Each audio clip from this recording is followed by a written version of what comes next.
মহান আল্লাহ কেন রমজানুল মুবারাকের রোজা মুসলমানদের ওপর ফরজ করেছেন? রোজা ফরজ হওয়ার কারণ কি? রোজা রাখলে মানুষ কি পায়? আর কি রমজানুল মুবারাকে রিজিক বাড়িয়ে দেওয়া হয়? এই বরকতময় মাসে মহান আল্লাহ রহমত কিভাবে নাজিল হয়? রমজানুল মুবারাকের পবিত্র মাসে শয়তানকে কেন বন্দী করা হয়?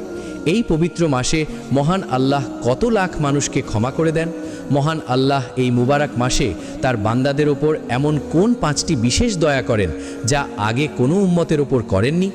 রমজানের প্রতিটি পবিত্র ও বরকতময় রাতে কত হাজার মানুষ ক্ষমা পায় আর কত লাখ মানুষ জাহান্নাম থেকে মুক্তি পায়?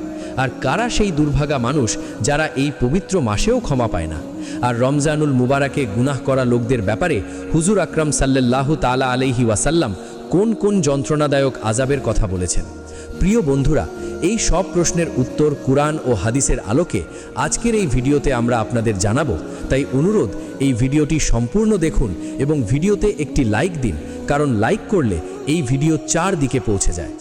প্রিয় বন্ধুরা, মাহে রমজানুল মুবারাকের 4টি নাম আছে: মাহে রমজান, মাহে সাবার, মাহে মুয়াসা এবং মাহে উসাআতে রিজাক।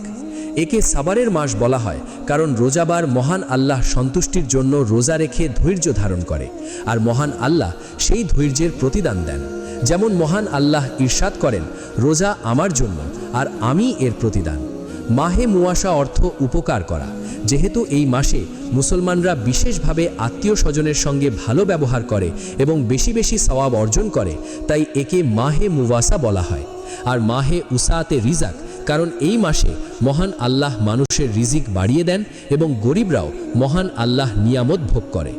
হজরত সাইয়েদুনা আবু সাঈদ খুদরি রাদিয়াল্লাহু আনহু থেকে বর্ণিত, নবী করিম সাল্লাল্লাহু তাআলা আলাইহি ওয়াসাল্লাম ইরশাদ করেছেন, যখন মাহে রমজানের প্রথম রাত আসে তখন আসমানগুলোর দরজা খুলে দেওয়া হয় এবং শেষ রাত পর্যন্ত তা বন্ধ করা হয় না।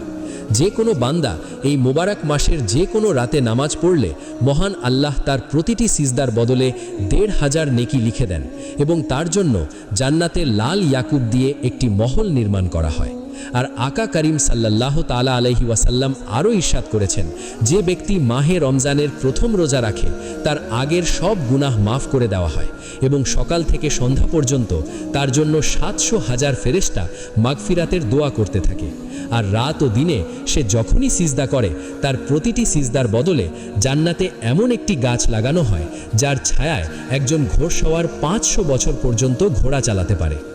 হজরত সৈয়দুনা আবু সাঈদ খুদরি রাদিয়াল্লাহু আনহু থেকে বর্ণিত, নবী করিম সাল্লাল্লাহু তাআলা আলাইহি ওয়াসাল্লাম ইরশাদ করেছেন, 5 ওয়াক্ত নামাজ এক জুমা থেকে আরেক জুমা পর্যন্ত এবং এক রমজান থেকে আরেক রমজান পর্যন্ত মাঝখানের গুনাহগুলোর কাফফারা হয়ে যায় যতক্ষণ বড় গুনাহ থেকে বেঁচে থাকা হয়।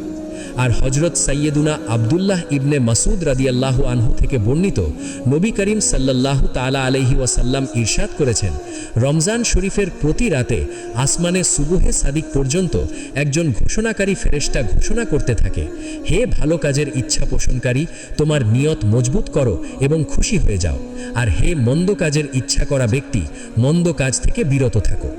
আছে কি কেউ ক্ষমা প্রার্থনা করার যাকে ক্ষমা করে দেওয়া হবে? আছে কি কেউ তওবা করার যার তওবা কবুল করা হবে? আছে কি কেউ দোয়া করার যার দোয়া কবুল করা হবে? আছে কি কেউ প্রার্থনাকারী যার প্রার্থনা পূরণ করা হবে? মহান আল্লাহ রমজানুল মুবারাকের প্রতিটি রাতে ইফতারের সময় ৬ লক্ষ গুনাহগারকে জাহান্নাম থেকে মুক্ত করে দেন। আর ঈদের দিনে পুরো মাসের সমান গুনাহগারদের ক্ষমা করে দেওয়া হয়। আর আরেক রেওয়ায়াতে হজরত মুহাম্মদ মুস্তাফা সাল্লাল্লাহু তাআলা আলাইহি ওয়াসাল্লাম ইরশাদ করেছেন, মাহে রমজানুল মুবারাকের প্রতিটি দিনে মহান আল্লাহ ১০ লক্ষ মানুষকে জাহান্নাম থেকে মুক্ত করে দেন।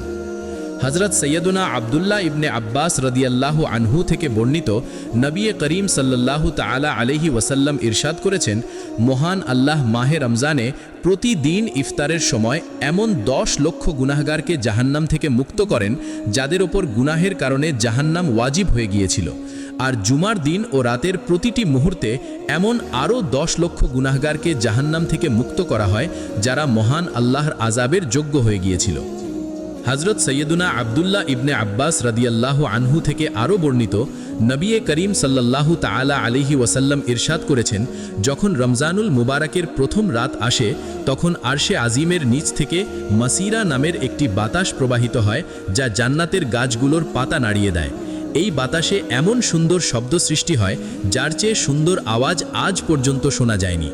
এই আওয়াজ শুনে বড় বড় চোখওয়ালা সুন্দর হুরেরা বেরিয়ে আসে, এমনকি তারা জান্নাতের উঁচু প্রাসাদগুলোর ওপর দাঁড়িয়ে যায়। তখন সেই হুরেরা বলে, আছে কি কেউ যে আমাদের মহান আল্লাহর কাছে চাইবে এবং আমাদের সঙ্গে তার নিকাহ হয়ে যাবে? এরপর সেই হুরেরা জান্নাতের দরগাকে জিজ্ঞেস করে, আজ এটা কেমন রাত? তখন জান্নাতের দরগা হযরত রিজওয়ান আলাইহিসসালাম হুরদের বলেন, এটা মাহে রমজানুল মুবারকের প্রথম রাত। জান্নাতের দরজাগুলো উম্মতে মুহাম্মাদিয়ার রোজাদারদের জন্য খুলে দেওয়া হয়েছে। প্রিয় বন্ধুরা, রেওয়ায়েতে আসে, যখন রমজানুল মুবারক আসে তখন নবী আকরাম সাল্লাল্লাহু তাআলা আলাইহি ওয়াসাল্লামের মুবারক রং বদলে যেত। আপনি ইবাদত আরও বেশি করতেন এবং মহান আল্লাহর দরবারে খুব বেশি দোয়া করতেন। হযরত সৈয়দুনা আবু হুরায়রা রাদিয়াল্লাহু আনহু বলেন, নবী আকরাম সাল্লাল্লাহু তাআলা আলাইহি ওয়াসাল্লাম ইরশাদ করেছেন, যখন রমজান আসে তখন জান্নাতের দরজাগুলো খুলে দেওয়া হয়, দোজখের দরজাগুলো বন্ধ করে দেওয়া হয় এবং শয়তানকে শিকনে বেঁধে ফেলা হয়। প্রিয় বন্ধুরা, রমজানুল মুবারকের মাস সেই মাস যাতে বান্দা মহান আল্লাহর সন্তুষ্টি অর্জন করতে পারে। এই কারণেই মহান আল্লাহ রমজানুল মুবারকে শয়তানকে বন্দী করে দেন, যেন সে আমার ও আমার বান্দাদের মাঝখানে বাধা না হতে পারে এবং বান্দারা আমার ইবাদত করে বেশি বেশি আমার নৈকট্য অর্জন করতে পারে। কিন্তু দুর্ভাগা তারা যারা এই পবিত্র মাসেও নিজেদের খায়েশের পেছনে লেগে থাকে, মহান আল্লাহর সন্তুষ্টির কাজ ছেড়ে দেয় এবং এই মুবারক মাসটাকেও গুনাহের মধ্যে কাটিয়ে দেয়। যখন মহান আল্লাহ এই পাক মাসে শয়তানকেও বন্দী করে দেন, তবুও মানুষ গুনাহে ডুবে থাকে। প্রিয় বন্ধুরা, হুজুর আকরাম সাল্লাল্লাহু তাআলা আলাইহি ওয়াসাল্লাম ইরশাদ করেছেন, যারা এই মুবারক মাসেও গুনাহ থেকে বিরত থাকে না, তাদের ব্যাপারে নবী করিম সাল্লাল্লাহু তাআলা আলাইহি ওয়াসাল্লাম কি বলেছেন? হযরত সৈয়দুনা উম্মে হানি রাদিয়াল্লাহু আনহা থেকে বর্ণিত, নবী আকরাম সাল্লাল্লাহু তাআলা আলাইহি ওয়াসাল্লাম ইরশাদ করেছেন, আমার উম্মত ততক্ষণ পর্যন্ত লাঞ্ছিত ও অপমানিত হবে না যতক্ষণ তারা মাহে রমজানের হক আদায় করতে থাকবে। তখন আরজ করা হলো, ইয়া রাসূলুল্লাহ, রমজানের হক নষ্ট করা আর উম্মতের লাঞ্ছিত হওয়া কি? তখন নবী আকরাম সাল্লাল্লাহু তাআলা আলাইহি ওয়াসাল্লাম ইরশাদ করলেন, রমজান মাসে হারাম কাজ করা।